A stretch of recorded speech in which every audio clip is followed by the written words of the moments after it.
Quero falar com vocês hoje, queridos, sobre o tema como ter o casamento dos meus sonhos. Vamos abrir a nossa Bíblia em Gênesis.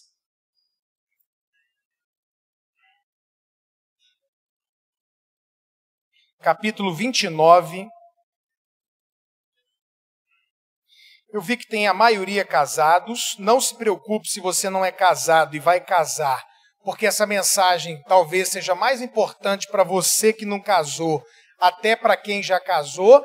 E se você é tio, titia, vovó, vovô, você vai poder ajudar alguém. E durante o seminário nós vamos ter outras palavras, claro, que não são tão voltadas para o casamento. Mas eu realmente estava com essa mensagem no meu coração o dia todo. E quando eu vi aqui que acho que 85%, 90% do auditório é de pessoas casadas, eu senti a confirmação e eu creio que vai abençoar a sua vida. Gênesis 29, a partir do verso 16, que diz assim: Labão tinha 2 filhas, o nome da mais velha era Lia ou Leia, depende da tradução, e o nome da menor, Raquel.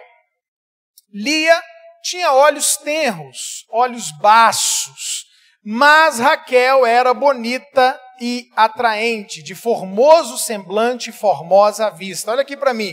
Quando a Bíblia diz que a Lia tinha os olhos tenros, vírgula, mas a Raquel era bonita, em outras palavras, a Lia era feia. A Lia era feia, horrorosa, com certeza. Jacó, que não é nada bobo, amou quem? Raquel, e disse: 7 anos te servirei por Raquel, tua filha menor. Então disse Labão: melhor é que eu a dê a ti do que a dê a outro homem, fica aqui comigo.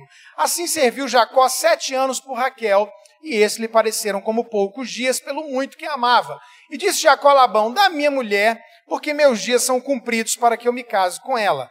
Então reuniu Labão a todos os homens daquele lugar e fez um banquete. Aconteceu à tarde que tomou Lia sua filha e trouxe a Jacó, que a possuiu. E Labão deu sua serva Zilpa a Lia, sua filha, por serva. E aconteceu que pela manhã, no outro dia, viu que era Lia, pelo que disse a Labão: por que me fizeste isso? Não tenho te servido por Raquel? Por que me enganaste? Obrigado, Jesus, por essa noite. Obrigado pela tua palavra. Nós estamos aqui no teu nome e pedimos, meu amado, fala ao nosso coração. Envia-nos a tua palavra, de modo que, mais uma vez, o teu nome seja glorificado. A igreja, os casais, as famílias edificados e demônios envergonhados, no nome de Jesus, diga amém. Como ter o casamento dos meus sonhos? Gente, eu trabalho com família há pelo menos 22 anos. Eu tenho 24 anos de casado e pelo menos desses 24 anos que eu estou casado, 22 anos trabalhando com família, 14 anos oficialmente com o Ministério Família de Sucesso. E o que eu percebo, tanto no Brasil como fora do Brasil, é que a maioria dos casais casados, viu quem é solteiro, ouça isso, a maioria dos casais casados está frustrado com o casamento. A maioria. A maioria não encontrou no casamento tudo aquilo que esperava. E quando você não encontra tudo que você espera, isso gera em você um nível de frustração. E por que, pastor, que as pessoas se sentem frustradas em relação ao casamento? Porque existe uma grande diferença entre o sonho e a realidade. Uma coisa é o que a gente sonha, pensa, idealiza, imagina que vai viver depois que casar. Outra coisa é quando você está dentro do casamento, vivendo esse relacionamento, e aí você percebe que o sonho, ele é de fato diferente da realidade. Quando a gente pensa nisso, a gente, claro, sabe que existem níveis de frustração. Porque, por exemplo, tem pessoas que esperavam 10 coisas do casamento, encontraram 7. É um nível de frustração pequeno, mas existe. Mas a questão é que também a maioria esperava 10 coisas do casamento e encontrou 4, encontrou 5, encontrou 3. Então o nível de frustração dos casais, a maioria, é um nível de frustração grande. As pessoas se sentem frustradas com o casamento.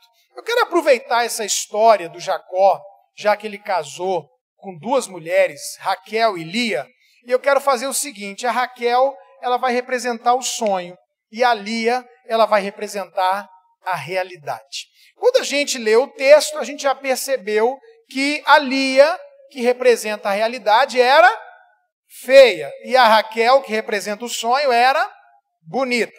Outra coisa interessante é o nome delas, porque os nossos nomes têm significado. O nome da minha esposa, Maírla, significa pérola, preciosa. O nome Bianca, que é a minha filha, a segunda filha, significa branca, pura, santa. O nome Raquel significa ovelha mansa, ovelha tranquila. Lia ou Leia significa vaca braba, vaca selvagem. Fala sério, irmão. Esse é o significado do nome Lia ou Leia. Então, Raquel, ovelha mansa, ovelha tranquila. Lia, vaca braba, vaca selvagem. Dá dó do Jacó, sim ou não? Porque eu vejo gente que casa com uma pessoa feia, fisicamente, mas gente boa. A beleza interior compensa, né? Ou então você vê alguém casado com uma pessoa braba, mas bonita. Pelo menos o cara apanha da beleza. Agora, quando você vê uma pessoa casada com uma pessoa, com um indivíduo feio e brabo, ou feia e braba, ninguém merece. Por isso que o Jacó pulou da cama e saiu correndo quando viu com quem estava casado. Quando a gente vê isso aqui, irmãos, eu já penso logo na turma que não casou ainda, nos casais de namorados, os noivos, os que estão sonhando um dia encontrar alguém. Como esse pessoal, é interessante que nós, eu também já vivi isso, somos picados por um bichinho que diz que a gente vai ser diferente, que a nossa vida e o nosso casamento vai ser diferente, nós não vamos enfrentar os problemas que os outros enfrentaram, e todo mundo que é solteiro, namorado ou noivo, não pensa muito, especialmente depois que está apaixonado. Se ainda está sozinho, até pensa um pouco, mas quando apaixona, por isso que é verdade que a paixão é cega, surda e muda, quando a pessoa apaixona, ela não para pensar nos problemas do casamento. Você já viu isso? Eu nunca vi um casal de namorado ou de noivo preocupado com como é que a gente vai viver, o dinheiro, será que ela vai ficar nervosa, como é que vai ser o dia que ele não quiser me levar para passear, os problemas, as brigas. Ninguém vê o lado ruim da história. Todo mundo só vê o lado bonito. O lado da Raquel é o lado manso, todo mundo só pensa na unidade, quanto vai ser gostoso estar perto, todo mundo só pensa no sexo, finalmente eu vou poder fazer sexo abençoado. Só tem esse pensamento antes de casar. Ninguém pensa no lado da Lia, que é o lado feio, é o lado difícil, é os problemas, as brigas, as lutas, a família, a sogra, o sogro, o cunhado, a cunhada, as diferenças e os problemas que surgem no relacionamento. E o que acontece, gente? Dentro dessa diferença entre sonho e realidade, eu quero trazer uma mensagem para dizer para você que, independente do que você está vivendo no seu relacionamento, e você solteiro vai receber uma boa vacina hoje, uma profilaxia, a gente quer dizer para você que é possível ter o casamento dos sonhos. Posso ouvir amém por isso? Agora, para ter o casamento dos sonhos, a primeira coisa que a gente tem que fazer é sonhar. Então, a primeira coisa é ter sonhos. Sem sonhos, não tem casamento dos sonhos. Então, quem é solteiro aqui deve estar sonhando, e quem é casado um dia sonhou. Eu queria te perguntar, casado, qual era o seu sonho? Sua realidade eu estou vendo do seu lado. Eu quero saber qual era o seu sonho. O que você imaginava quando você tinha 10, 12, 14, 16, 18 anos de idade?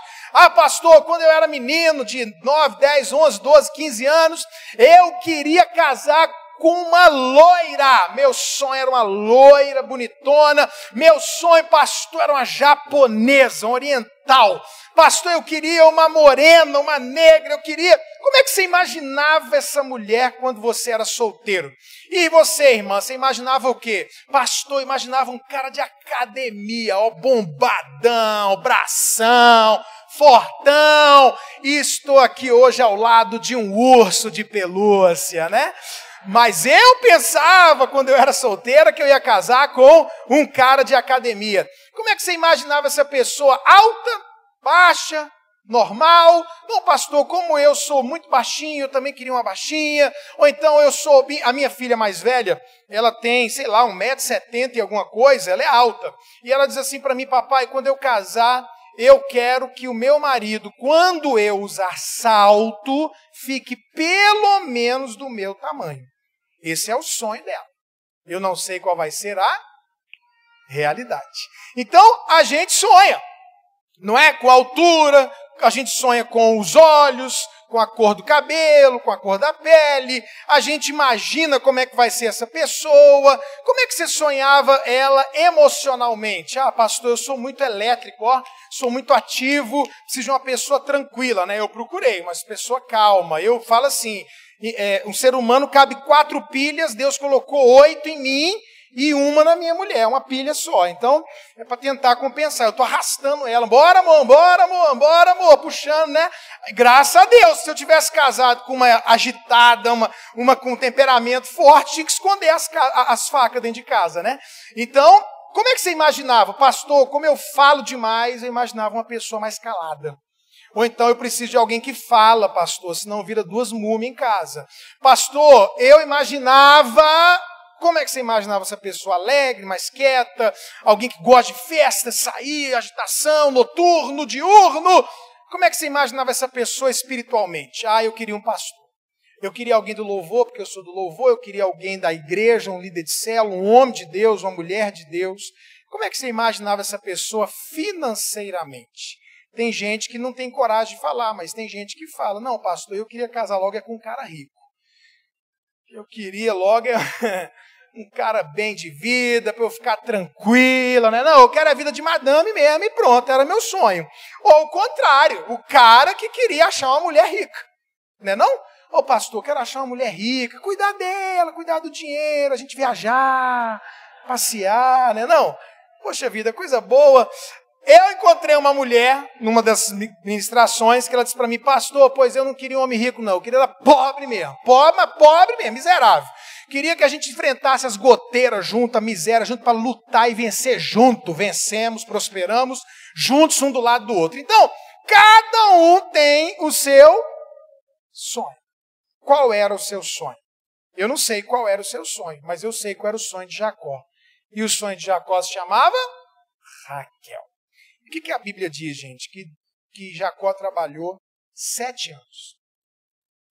E que esses 7 anos pareceram como poucos dias. Vamos lembrar? Quando você namorava, o tempo com a sua namorada passava rápido ou devagar? O tempo quando a gente está apaixonado, namorando, voa. Não é verdade? Quem aqui ficou horas no telefone, na época que o telefone era de ó? Quem aqui usou ficha para falar no orelhão? Deixa eu ver. Quem usou ficha? Eu acho engraçado os jovens de hoje falar caiu a ficha, eles nem sabem o que eles estão falando. Você não sabe o que é orelhão? Só quem sabe o que é orelhão sabe o que é cair a ficha.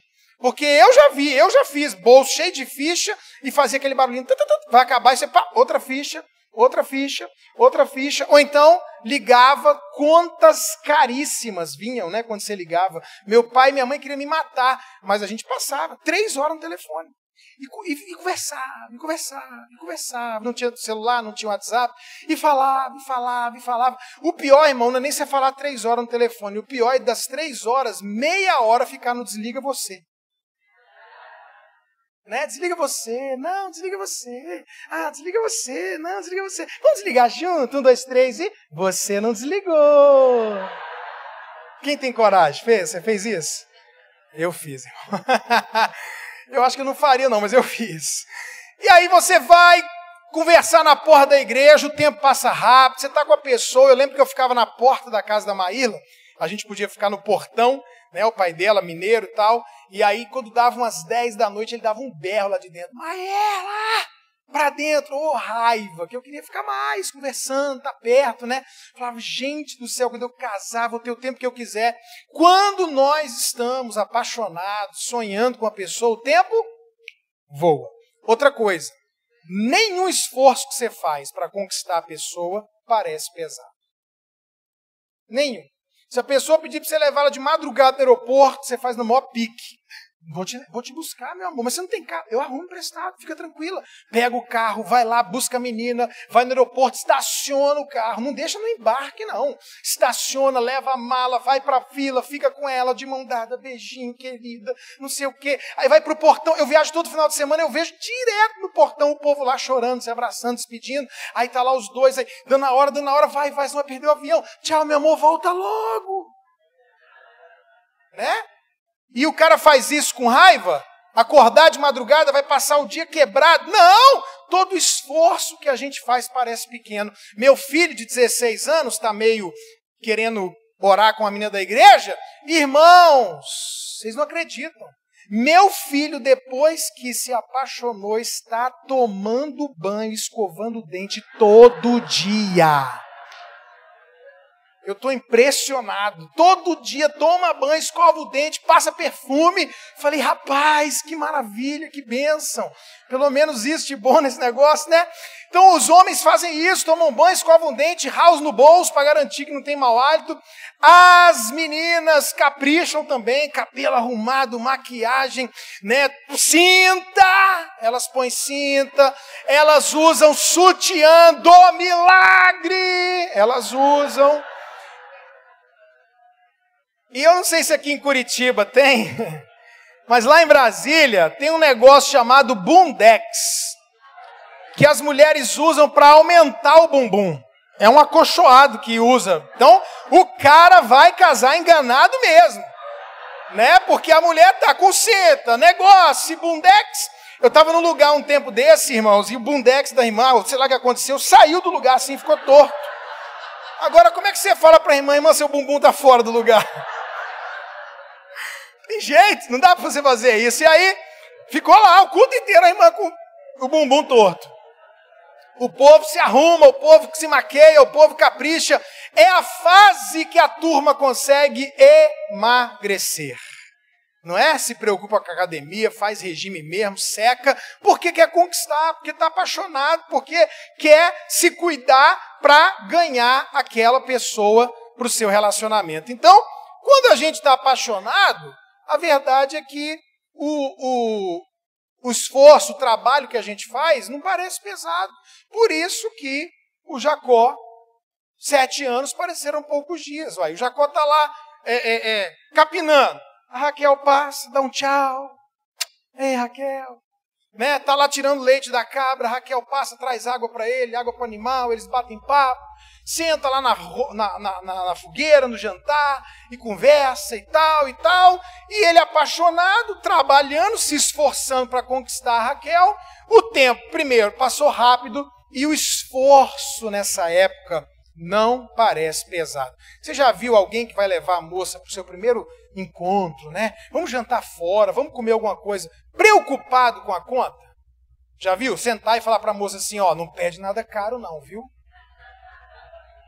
Não faz, porque se o cara fizer isso, ela já fala, eu senti de Deus que não é você.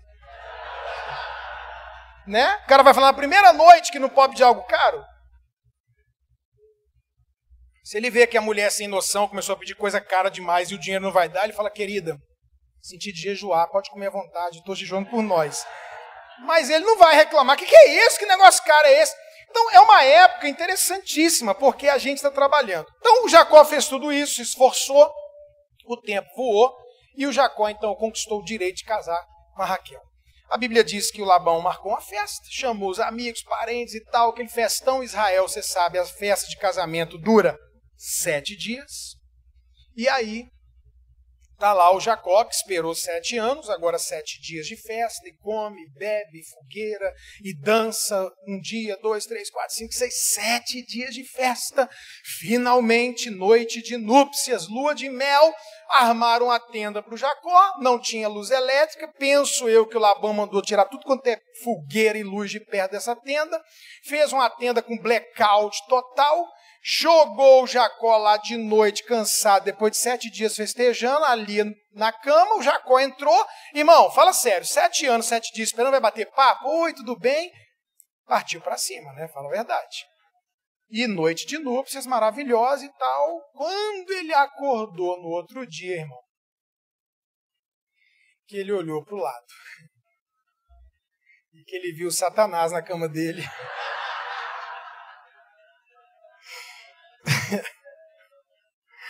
Não, fala sério. Você pensa que vai casar com a Raquel e acorda ao lado da vaca braba.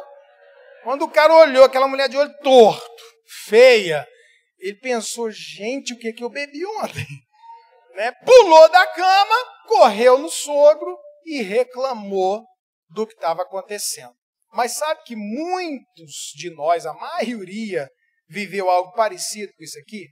A gente olhou para alguém, gostou de alguém, se apaixonou por essa pessoa, sonhou com ela, trabalhou, se esforçou, conquistou, namorou, noivou, casou e no outro dia nós descobrimos que o nosso sonho é diferente da nossa realidade. Algumas pessoas demoram 3 meses, 2 meses, 1 mês, 15 dias. No outro dia, para nós, não é literal, talvez. Se bem que alguns fazem uma expectativa sobre a noite de núpcias. Alguns fazem uma expectativa sobre o primeiro sexo. E no outro dia, literalmente, eles já dizem, meu sonho é diferente da minha realidade. Outros não têm problema na primeira noite, nem na lua de mel, mas com alguns dias, ou semanas, ou meses de casados, começam a conhecer e descobrir coisas no cônjuge, fisicamente, emocionalmente e espiritualmente, que fazem essas pessoas terem a mesma sensação que o Jacó teve. Qual foi a sensação que o Jacó teve? A sensação do Jacó foi, casei errado. Qual foi a sensação do Jacó? Fui enganado. Essa foi a sensação dele depois do casamento. No outro dia, quando ele acordou ao lado da Lia. E a gente passa por isso também. Por quê? Você não tem como conhecer alguém 100% sem conviver com ele.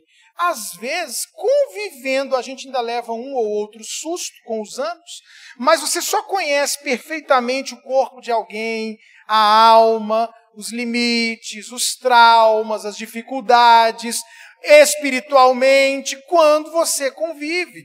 Então, de repente, você casou com alguém e você diz assim, poxa, pastor, essa pessoa era tão legal quando a gente namorava, conversava, agora não fala, era romântico, agora não é, fazia isso, agora não faz. Pastor, eu pensava que ele era assim, eu pensava que ela era assim, eu não sabia isso dele. Pastor, ele é desorganizado, pastor, ela gasta demais, ou ele é descontrolado financeiramente, pastor do céu, ela não toma banho, ele é um porcão, pastor, ele ronca, pastor, e a gente começa a descobrir coisas no outro que a gente não sabia.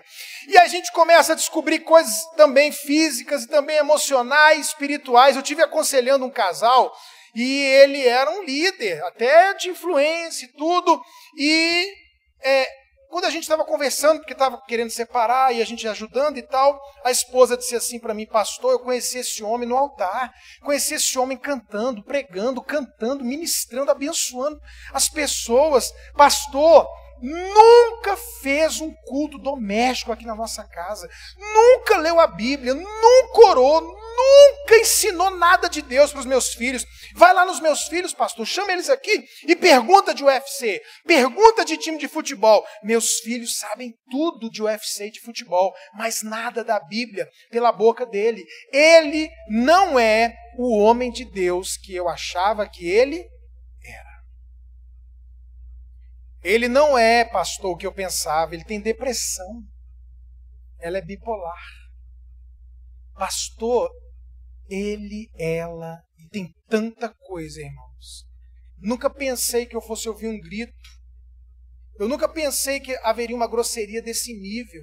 Eu nunca pensei que ele valorizaria ou ela mais a mãe e a pai do que a mim, do que a nova família. E pastor, nossa, irmãos, tem muita coisa para falar aqui.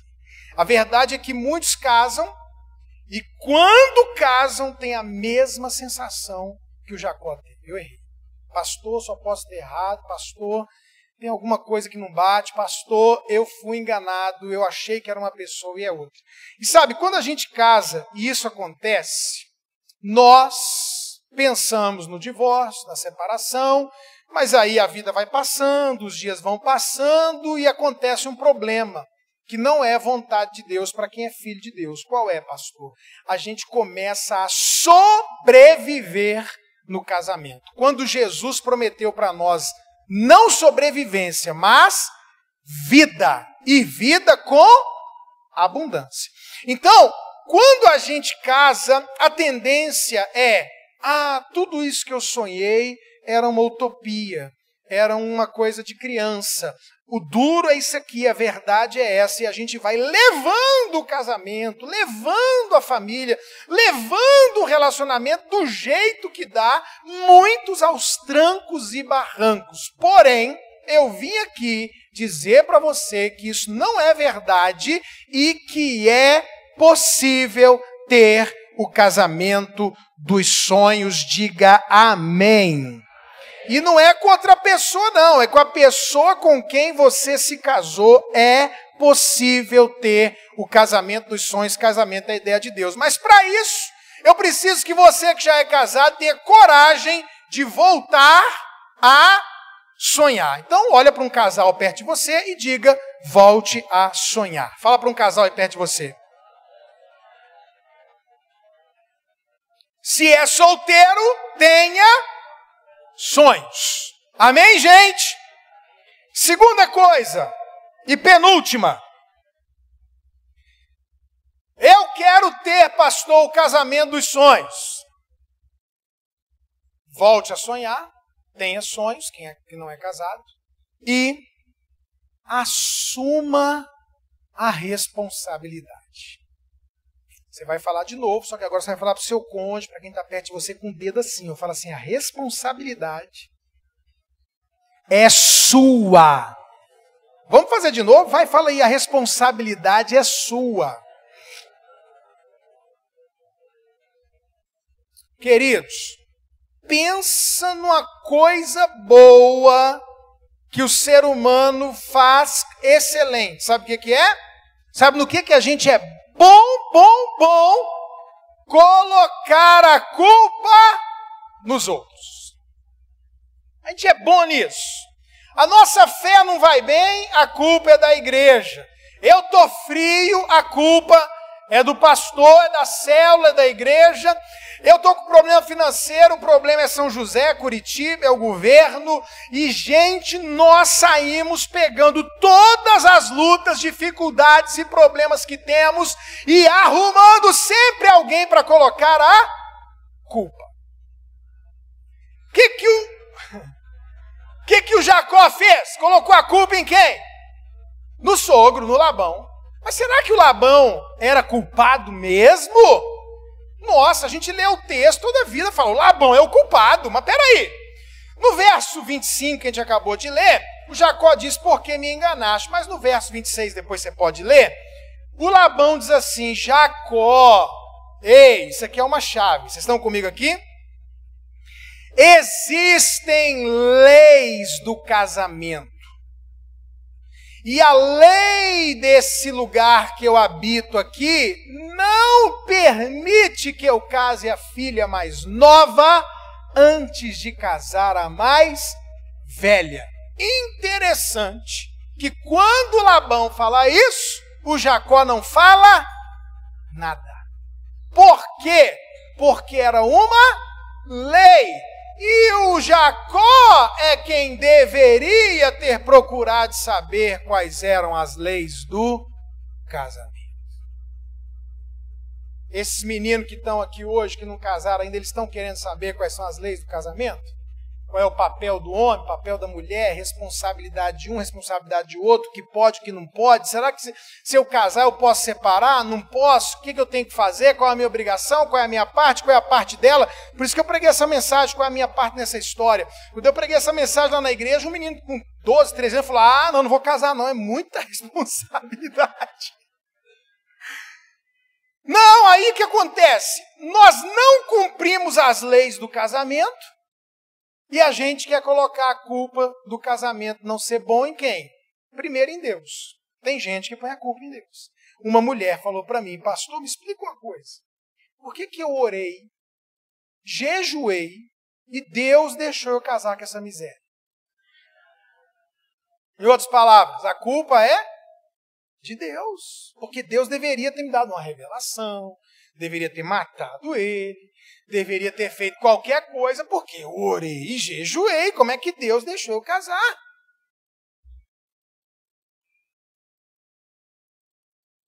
Não põe a culpa em Deus, põe a culpa no capeta. Irmão, o pastor que me deu essa mulher minha foi o Satanás, só pode. Deus não ia me dar um homem desse, uma mulher desse. Culpa é do diabo. Quando a culpa não é de Deus, não é do capeta, às vezes a culpa é do pastor. Você já recebeu culpa de casamento? Eu já. Eu já recebi culpa absurda de dizer assim, pastor, por que você não teve uma revelação? Aí você fica até sem palavras. Irmã, você queria que eu tivesse uma revelação que ele não era o homem para você? Sim, isso não é o homem de Deus. A outra vez falou, o senhor sabia que ele não prestava e não me falou. Eu falei, eu? Como é que eu ia saber disso? Ele é preguiçoso, ele é porco. Eu falei, eu lá sabia disso, menina. A culpa é sua, pastor. Eu vi uma piada na internet, a mulher ligou para o marido e falou assim, amor, você soube o que aconteceu? O marido falou, não, o que foi? Você não soube? Ele falou, não, o que é? O pastor que fez o nosso casamento morreu. O cara falou, aqui se faz, aqui se paga. A culpa é dele que... Mas se escapar Deus, o capeta, o pastor, irmão, o sogro, tem um que não escapa não. Sabe quem é? O cônjuge. A gente vai aconselhar um casal e fala, querido, o que está acontecendo? É ela, pastor. Ô, minha irmã, o que foi? É ele. Olha para mim. Característica de toda pessoa de sucesso. Você viu alguém que tem sucesso na vida? Você viu alguém que tem sucesso ministerial, financeiro? Uma pessoa que voa com águias, bem-sucedida? Deixa eu te falar uma característica comum a todo mundo que tem sucesso. As pessoas de sucesso, elas assumem a responsabilidade. As pessoas de sucesso não ficam colocando a culpa nos outros, elas procuram qual é a minha parte nessa história. Eu me impressiono com Joyce Meyer, famosa, conhecida, pregadora, bem casada, filhos felizes, toneladas de dinheiro, de comida que ela manda para a África, conhecida no mundo, nos continentes. Uma mulher tremenda, um ícone desse tempo, desse século, violentada pelo pai por 18 anos. E ela se tornou Joyce Meyer. Ela não ficou colocando a culpa no pai, lambendo ferida, triste. Ah, porque eu tive um pai que me violentou. Ah, porque eu não tive mãe. Ah, porque meu pai me bateu. Ah, porque eu não tive estudo. Irmão, olha para mim. Para de ficar colocando a culpa dos seus problemas no passado. A Bíblia diz, esse é o conselho de Deus para você e para mim, esquecendo-me das coisas que para trás ficam, eu avanço para as que estão diante de mim. Não dá para ficar o resto da minha vida colocando a culpa no meu pai, na minha mãe, nisso, naquilo. Por pior que tenha sido, o que você pode fazer acerca do que fizeram com você ou deixaram de fazer com você no passado? Nada. Mas você pode fazer alguma coisa a partir de agora. Você pode tomar uma decisão. Eu vou fazer diferente, eu vou mudar. Eu já contei minha história aqui, irmãos. Eu não sou filho de crente, meu pai era alcoólatra, foi maconha com meu pai. Eu parei de estudar, eu tive um monte de problema. Mas não dá para eu ficar colocando a responsabilidade no meu pai, na minha mãe, no meu passado. Eu preciso, nesse sentido e contexto, assumir o controle, assumir a responsabilidade. Quem entendeu, diga amém. Agora, eu não vou falar de papéis, mas eu preciso pelo menos dar uma pincelada aqui para você entender. Você quer ver uma coisa? A Bíblia diz assim para a mulher, claramente, isso é lei do casamento. É claro que isso aqui tudo é uma perspectiva bíblica cristã. Né? Talvez se você não é cristão, você não vai concordar. Isso aqui é baseado numa perspectiva bíblica cristã. O que a Bíblia diz? O que a lei bíblica diz do casamento para a mulher? A Bíblia diz claramente em qualquer tradução, grego, hebraico, português, que você quiser. Mulheres, sejam submissas aos seus maridos. Mas o que eu vejo hoje? A mulherada batendo de frente, desrespeitando, enfrentando, querendo mandar. Não houve. A Bíblia diz que o homem tem que ser o que na sua casa? O cabeça. Eu falo para as minhas duas filhas, eu falo, olha, minhas lindas, lindas, lindas, ouça o papai, tem 2 tipos de homem, o cabeça e o cabeção. Pensa bem, porque se casar com cabeção, segundo as leis do casamento na Bíblia, vai ter que seguir o cabeção. Ô pastor, o que é submissão? Irmão, submissão não é anular a pessoa, não é não ouvir a pessoa. Submissão não é o cara mandar na mulher, ei, levanta! A mulher levanta, agora senta! Não, não é isso não. Porque a Bíblia diz que o marido também ama a mulher como ama o próprio corpo. Então não é assim. Mas existem momentos no casamento em que não há acordo. A maioria das vezes a gente vai tomar uma decisão. Vamos mudar de cidade, vamos comprar outro carro, vamos trocar de casa, vamos fazer isso, fazer aquilo. E a gente vai sentar e conversar. Aí ela vai falar, amor, eu acho que a gente devia fazer isso por causa disso. Eu vou falar, não, mas eu acho que devia fazer isso por causa disso. Ela vai dizer, então tá bom.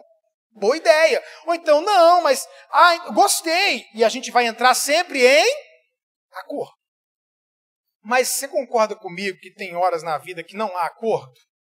Tem horas na vida que a gente não consegue, nem orando, nem conversando, nem pegando conselho, mudar de opinião?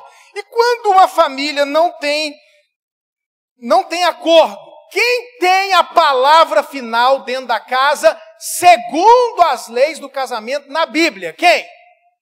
O homem. Mas aí é um negócio de a mulher manda no dinheiro dela, quem comprou isso fui eu, e não sei o quê, e não faz, e não quero, não assino, e tal, e desrespeita, e quer mandar, e tal, e tal, e tal. Aí, minha irmã, me perdoe dizer para você, você não faz a sua parte, você não cumpre o seu papel, não vive o que a Bíblia diz como lei do casamento, que é ser submissa ao marido, o casamento não é bom, não é o casamento dos sonhos, mas a culpa não é sua não, a culpa é de alguém. Você está vendo qual é o problema? Aí os homens ouvem isso. E quando eu falo essa parte da palavra, eu tenho certeza absoluta que tem homem aqui que agora falou assim, esse pastor é o cara. Certeza. Por que nenhum homem se manifesta? Márcio, não é aqui não, é no Brasil. Por que nenhum homem dá um grito? Porque se falar, é isso aí, a mulher, quieta.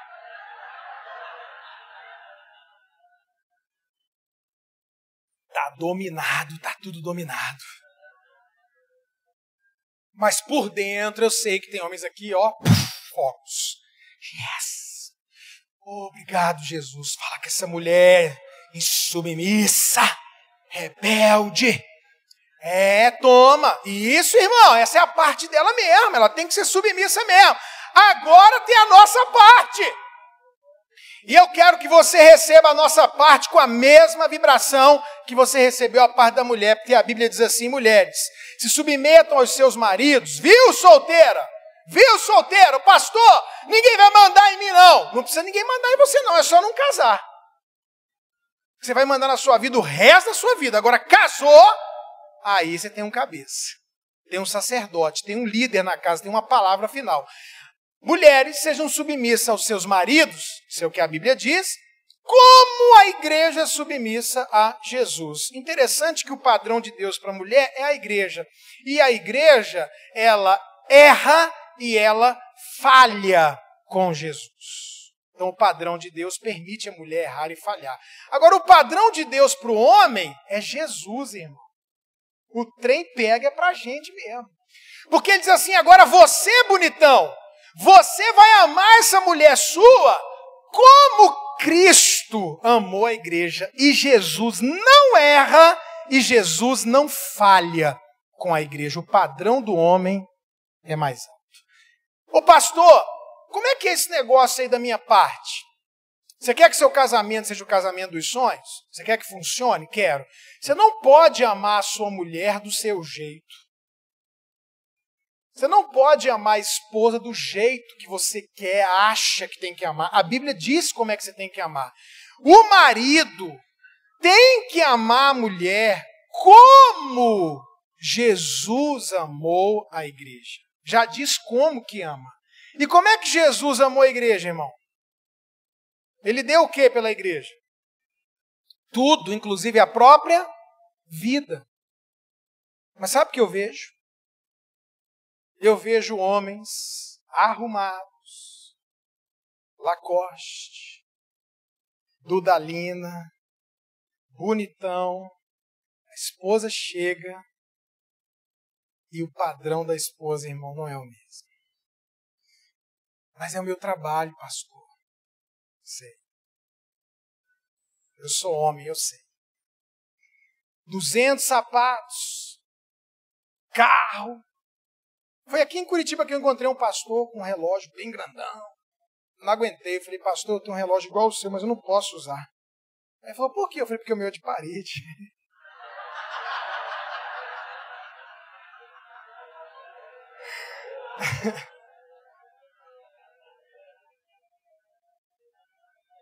Eu fui num pastor aí, no interior do Brasil aí, rapaz, ele abriu o guarda-roupa, mas tinha, sem brincadeira, irmão, uns 90 pares de sapatos. Sabe o que eu vejo, irmãos? Eu vejo a mulher falando para o cara assim, poxa, vamos comer fora. Porque a mulher quer romantismo. E entre romantismo, soma-se o fato dela talvez não querer naquele dia cozinhar e lavar uma louça. Vamos comer fora, o cara tá louca? Não tem dinheiro não. Ou então faz assim, ó, comer fora? Na área? Na varanda? Porque diz que não tem dinheiro, mas eu sou um homem guerreiro. E sabe o que a gente faz? A gente para no sinal e pega uma água, a gente para no lugar e come uma coxinha, pega um caldo de cana, come um pastel. E se eu estiver passando aqui por Curitiba, por São José, e falar, Márcio, eu estou chegando aí, vamos almoçar? Ele às vezes negou para sair com a esposa. Estou usando você, né, Márcio? Que eu sei que você não faz isso. Mas ele falou, não vou sair com a Nani. Aí eu digo, vamos almoçar? Ele falou, vamos! Não é não? É, e homem é assim. Aí chega lá na hora de pagar a conta, ainda fica brigando para ver quem vai pagar. E os dois quebrados.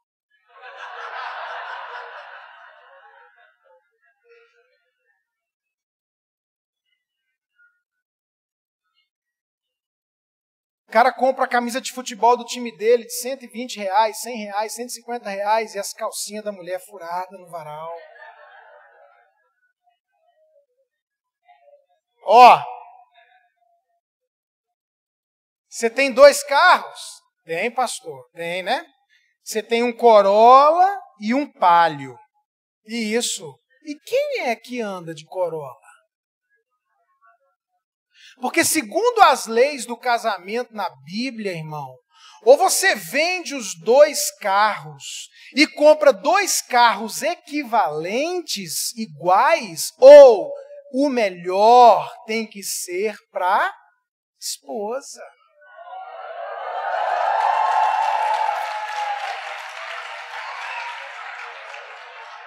Pastor Márcio, eu preciso de segurança para sair daqui hoje à noite. Elas têm coragem de se manifestar.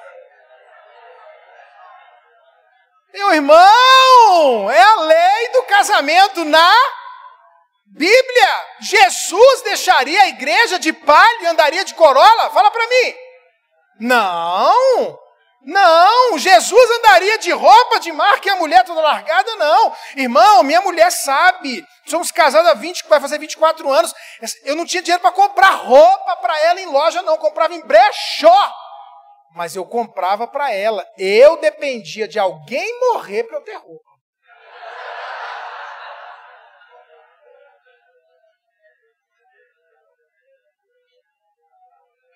Meu pastor, que é meu pastor até hoje, tem 2 metros e lá vai.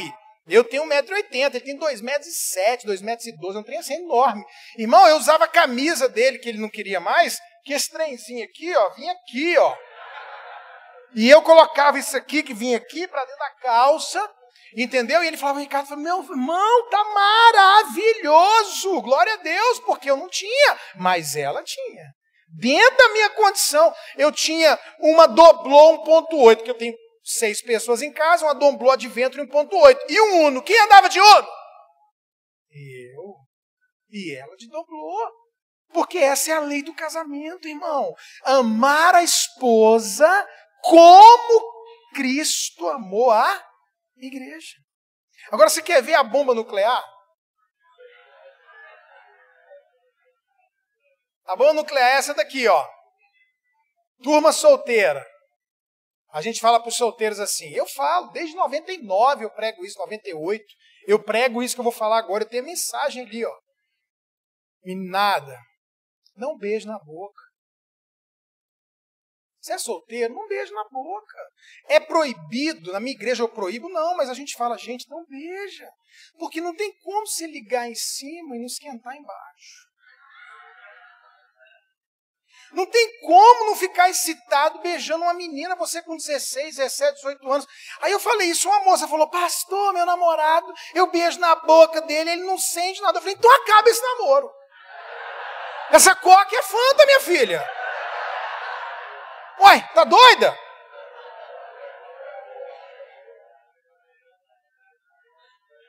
Beijo na boca do homem, ele não sente nada? Não beija não, gente. Não beija que isso aí... Ó, estatística, mais de 80% dos namoros de crente são iguais ao de não crente. Lamentável. Não beije. O que a menina faz? Beije. Gente, não faz sexo antes do casamento, não. O sexo é uma dádiva, uma bênção, um presente, invenção de Deus, coisa maravilhosa. No casamento, antes do casamento não é bênção. A meninada, porque beija, porque não ouve, faz sexo. Aí casa. Conte casais.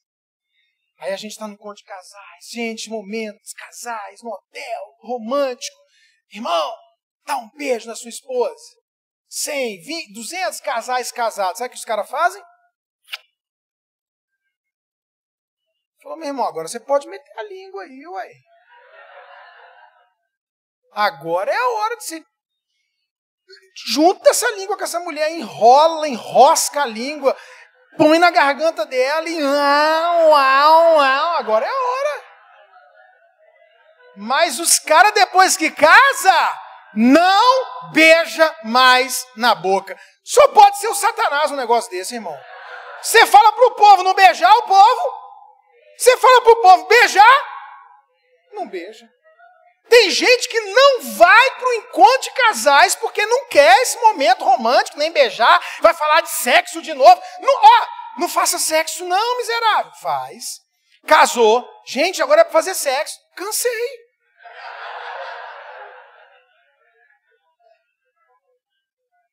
Não dá para entender. Não era isso que vivia dizendo lá do outro lado? É melhor casado que viver abrasado. Vamos casar, gente. Casou, e aí agora, gente? Pois é, não sei o quê. Deixa eu te falar uma coisa. Tem gente aqui que já participou do meu encontro de casais. Senão você tem o livro, tem a pregação ali. Eu não vou poder explicar aqui, mas olha isso aqui, ó. A mesma Bíblia, lei do casamento de Deus. A mesma Bíblia que proíbe fazer sexo antes do casamento, proíbe negar sexo depois de casado. Todo homem e mulher, cônjuge que nega sexo para o outro, está pecando segundo as leis do casamento na Bíblia. Que isso, pastor? Está no livro. Eu não vou poder pregar sobre sexo agora. Você não faz a sua parte, o trem não funciona e a culpa é dos outros. Olha para mim. Assuma a responsabilidade. Faz o seu papel e a sua parte. E aí você vai ter o casamento dos seus sonhos. Diga amém. E por último, volte a trabalhar. Quando Jacó chegou no Labão e disse, Labão, você me enganou, rapaz. O Labão falou, não, senhor, aqui tem leis. Mas aí o Labão perguntou para o Jacó, Jacó, você quer a Raquel? Você quer o seu sonho? Quer. Então você vai ter que trabalhar mais 7 anos. Sabe qual é o nosso erro, queridos? O nosso erro é que a gente casa e para de trabalhar. Você vê um cara que engordou demais depois do casamento, fala, rapaz, você engordou demais. Já casei. Não é? Em outras palavras, não preciso mais me cuidar. E esse é o pensamento da mulher. E aí a gente pega e assume esse espírito no casamento. Tipo, já trabalhei, já me esforcei, já paguei jantar, já dei bombom, já dei flor, já fiz comida para ele, já usei a cinta, chega agora, eu quero, casei agora. Aí, irmão, o povo começa a bagunçar o negócio. Qual é o problema? Antes de casar, a gente orava. Ô Jesus, não deixa eu errar, quem é a pessoa? Gente, ora por mim, eu preciso casar. Agora eu estou pensando que é fulano, me ajuda em oração. Ora, ora, ora. Casou, parou de orar.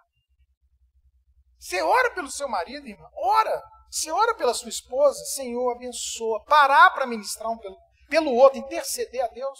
Problema, romântico antes de casar. Casou, parou o romantismo. Problema, respeita antes de casar. Casou, acabou o respeito. Você vê quando um namorado vai contar uma piada. Um namorado conta uma piada, a namorada morre de rir. Aí você vê esse cara casado contando uma piada e a mulher do lado dele assim, ó.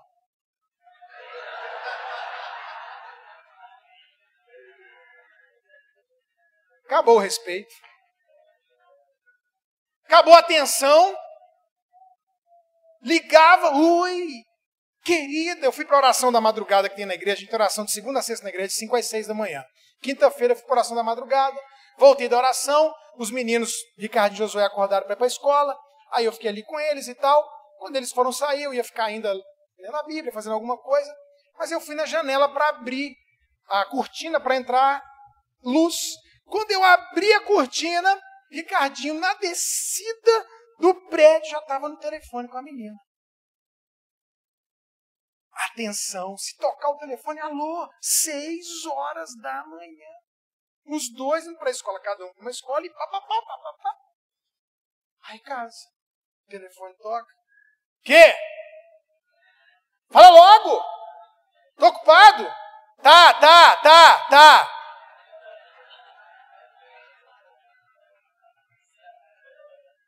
Você está vendo que eu sou profeta, né, irmão? Eu vejo sua vida. Sabe qual é o problema, irmão? Parou o carinho. Parou o carinho, parou o perdão, parou o namoro, parou de cuidar do corpo. Ei, para sua esposa é importante. Tem mulher que não é. Tem mulher que não liga se o cara engordar. Tem homens, são pouquíssimos, que não se importam se a mulher engordar. Porque o homem, principalmente, é atraído pelo que ele vê. Me desculpa, eu não estou olhando para ninguém agora, irmã. Eu vejo mulheres que não se cuidam. E não se cuidam não é só engordar, não. Não se cuida com a roupa, é o feijão preto no dente, é fedendo a alho. Eu tenho encontrado mulheres com barba. É impressionante. Bigode, barbicha, eu olho e falo, meu Deus! O cara beijar uma pessoa espetando ele, meu Deus!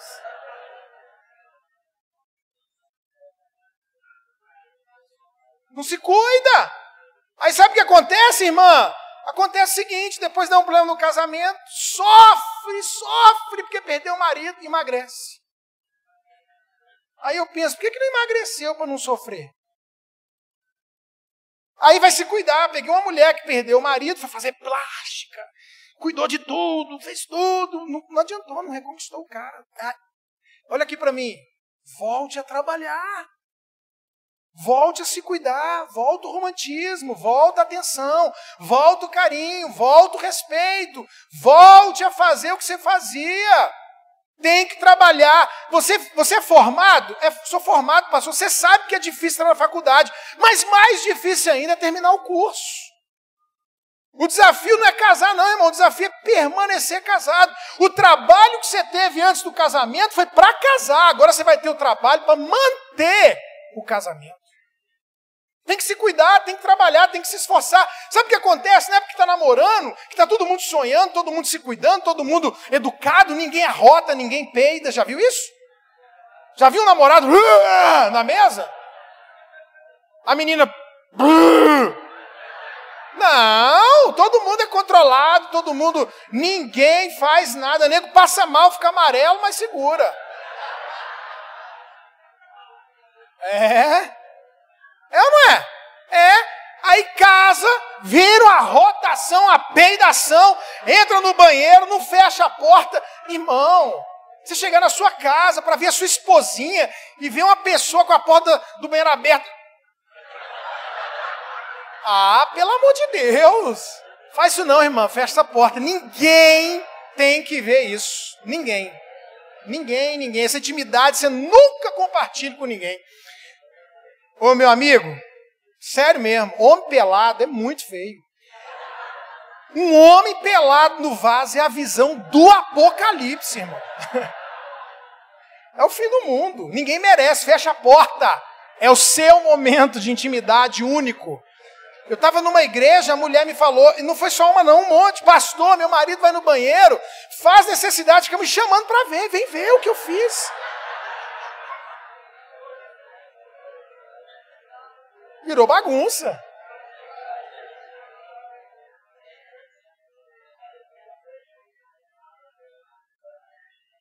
Né? Casamento dos sonhos, olha aqui, dá trabalho. Ô Josué, você quer entrar em Canaã? Terra da promessa, mana leite e mel? Quero. Para entrar em Canaã, você vai ter que se esforçar. Não é porque você recebeu a promessa de Canaã que você acha que você não vai fazer nada. Te dou Canaã. Tem uns gigantes lá para você derrubar. Ah, não, Deus, derruba eles para mim. Não, eu vou te ajudar, mas você vai derrubar. E para entrar na Canaã, que é essa terra extraordinária da promessa, você vai ter que se esforçar. Casamento, irmão, bom, dá trabalho. Tem que conversar quando não quer conversar. Ouvir quando não quer ouvir. Gastar quando não quer gastar. Sair quando não quer sair. Casamento bom sem orar, sem romantismo, sem trabalho, sem esforço, sem se cuidar. Casamento bom na frente da televisão, olhando a internet o dia inteiro. Não existe. Nem empresa de sucesso, nem ministério, nem célula, nada tem sucesso se não tiver trabalho. Dá trabalho. Ter filho é bom, mas dá trabalho. Dá trabalho. Quer ter o casamento dos sonhos, irmão? Quer ter o casamento dos sonhos, irmã? Volte a trabalhar para tornar sua realidade o seu sonho. Agora, eu termino com o verso 31 desse capítulo, aonde Deus diz que a Lia, ela era fértil e a Raquel estéril.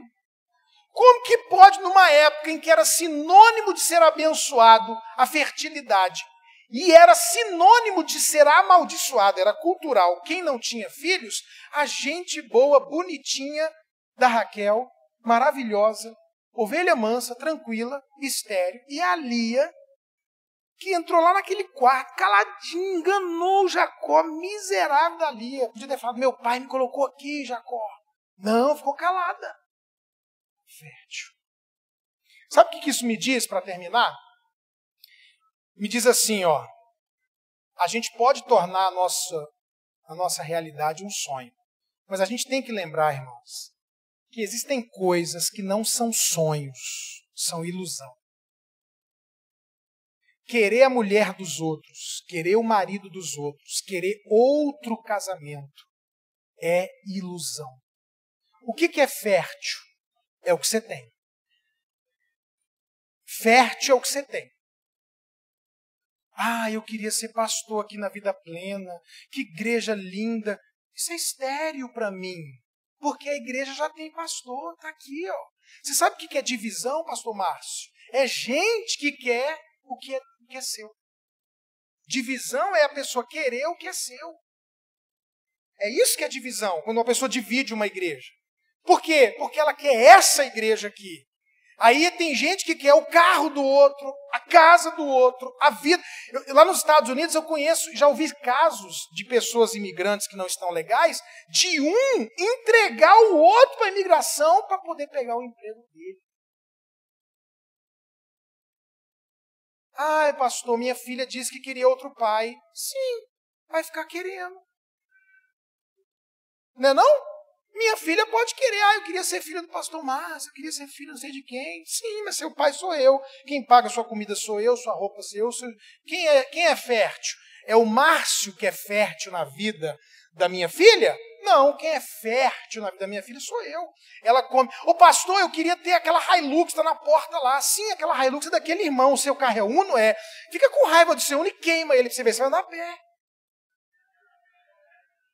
Mas é o seu Uno que te leva para trabalhar, não é não? Não é?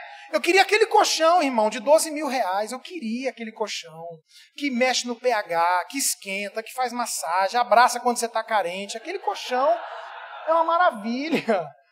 Eu queria aquele colchão, mas eu não tenho aquele colchão, não. O colchão que tem lá em casa é o meu colchão, rasgado, mijado, mas é meu. Eu durmo nele, ele é fértil para mim. A minha igreja é fértil para mim. O meu ministério é fértil. Eu não preciso querer ser outro pastor, eu não preciso querer pregar de outro jeito, ter outra unção, outro ministério. Eu tenho algo de Deus e isso é fértil para a minha vida. O que tem lá na vida do fulano de tal é fértil para a vida dele. O que tem lá na vida do outro é fértil para a vida dele.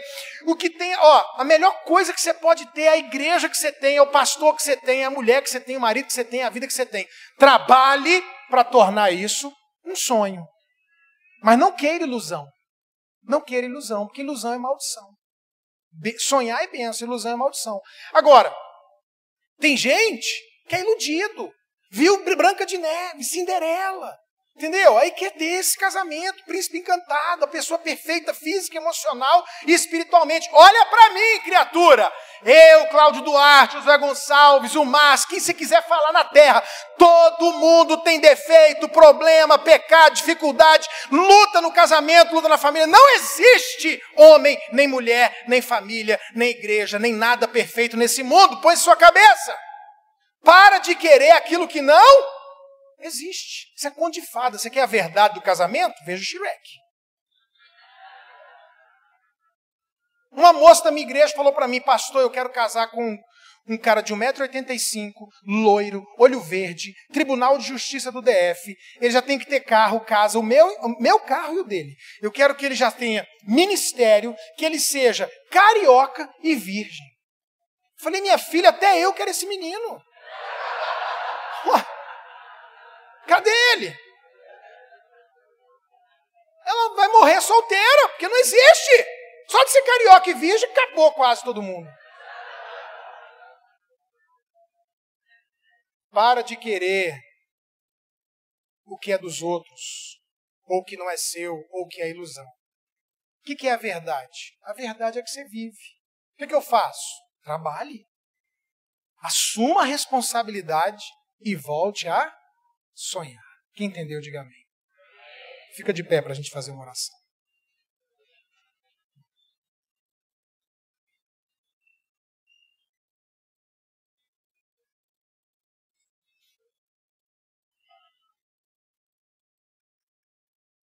Feche seus olhos, por favor.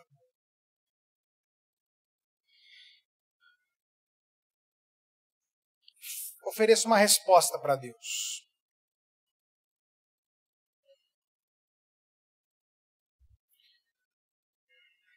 Qual parte dessa palavra tem a ver com você? Não é com o seu cônjuge. É você. Assuma. Faz sua parte. Sem cobrar do outro. Faz a sua parte. Volte a sonhar. Mesmo que você esteja passando coisas muito difíceis. Pastor, esse seminário de família para mim é minha última tentativa. Glória a Deus, então vai dar certo. Porque você está saindo daqui hoje sabendo de uma coisa. Você tem que ter coragem de voltar a sonhar. Mesmo que a sua realidade seja dura, volte a sonhar. O pastor, o que mais tem que fazer? Assuma a sua parte. Faça seu papel. Quando você começar a mudar, quando você começar a ter uma atitude, a sua ação vai gerar uma reação. O que eu faço, pastor? Volte a trabalhar. Não, mas eu não estou disposto a trabalhar, não, pastor, não estou disposto a lutar, não. Então eu lamento dizer, você vai ter que se contentar com a sua realidade. Porque para tornar a realidade sonho, tem que voltar a trabalhar. Fale com Deus.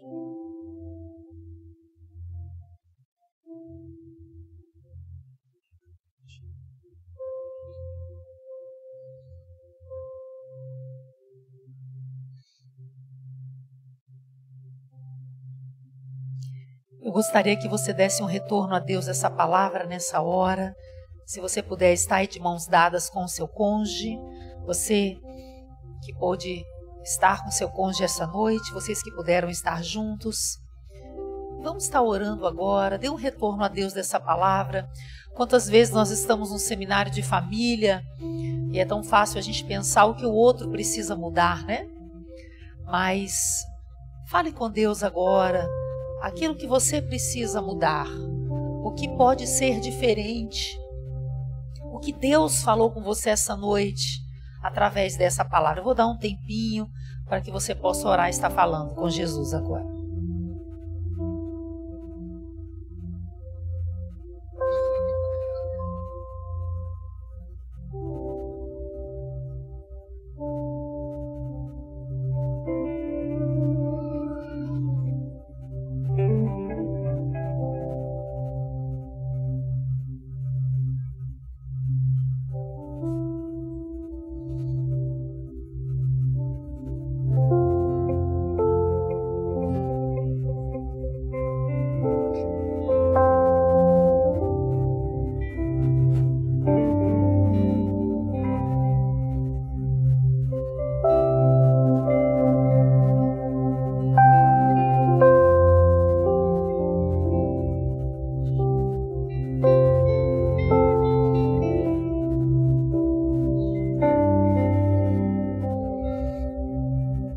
Nós queremos te agradecer, querido amigo Espírito Santo, por essa noite, pelo privilégio de estarmos aqui nessa conferência de família, por cada casal, cada família aqui representada. Nós te agradecemos, Senhor. Ajuda-nos para que essa palavra, como ouvimos essa noite, cada palavra que vamos ouvir nessa conferência, possa produzir frutos eternos nos nossos corações, Senhor. E que a partir dessa conferência de família, as nossas vidas não sejam mais as mesmas. Nós oramos, querido, que em nome de Jesus caiam por terra as barreiras, os grilhões, tudo que quis, Senhor, trazer confusão entre este casal, tudo que quis trazer conflito nesta família, que caia por terra agora em nome de Jesus Cristo. E nós oramos, Senhor, que a Tua verdade possa prevalecer, que o perdão possa prevalecer e que o Teu nome seja glorificado em nossas vidas, em cada um, Senhor, em cada família que está aqui representada. Nós oramos agradecidos no nome de Jesus. Amém, amém. Glória a Deus. Eu quero dar uma palavra para você curtinha, só falar uma coisinha para você aqui. Nós começamos hoje uma conferência de família e não é atípico quando nós falamos, vamos à igreja, falar sobre casamento, falar sobre família e às vezes dentro de casa haver alguma discussão. Talvez você e seu cônjuge vieram aqui hoje para a reunião brigados. Talvez vocês vieram com algum conflito. Talvez vocês passaram lutas durante essa semana, eu não sei. Mas eu quero dar uma palavra para você aqui, que isso não é algo natural. Eu acredito que muitos desses conflitos, essas situações, quando acontecem na nossa casa, na nossa família, justo numa conferência de família, é algo espiritual. Então, em nome de Jesus, quero te dar um conselho aqui, que eu senti algo no meu coração. Se você está nessa situação, chegou aqui em conflito com seu cônjuge, obrigado, alguma coisa, peça perdão. Amor, me perdoa aquilo que eu falei, ou me perdoa aquilo que eu fiz ou deixei de fazer. Em nome de Jesus, a luta de vocês, a sua luta, meu irmão, minha irmã, como diz Efésios 6, não é contra a carne e o sangue, é contra principados e potestades e os dominadores desse mundo tenebroso. Esse é o teu verdadeiro inimigo. Então, em nome de Jesus, para a gente selar esse momento aqui de comunhão agora e cair por terra toda contenda, todo descontentamento que já saiu, em nome de Jesus, quem pode dizer amém? Fala comigo agora. Todo espírito de briga, todo espírito de contenda, em nome de Jesus, sai da minha casa, sai do meu casamento, sai da minha família, em nome de Jesus.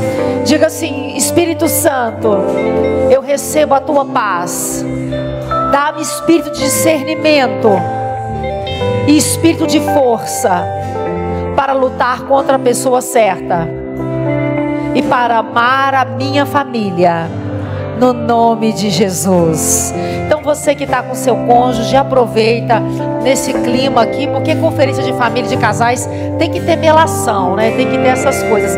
Dá um beijinho aí no seu cônjuge, um abraço. Aproveita, marido, para falar eu te amo para ela, se você não falou hoje ainda. Você que recebe essa bênção, dá um aplauso para Jesus, de comunhão, de paz, de alegria sobre o seu lar e a sua casa, em nome de Jesus.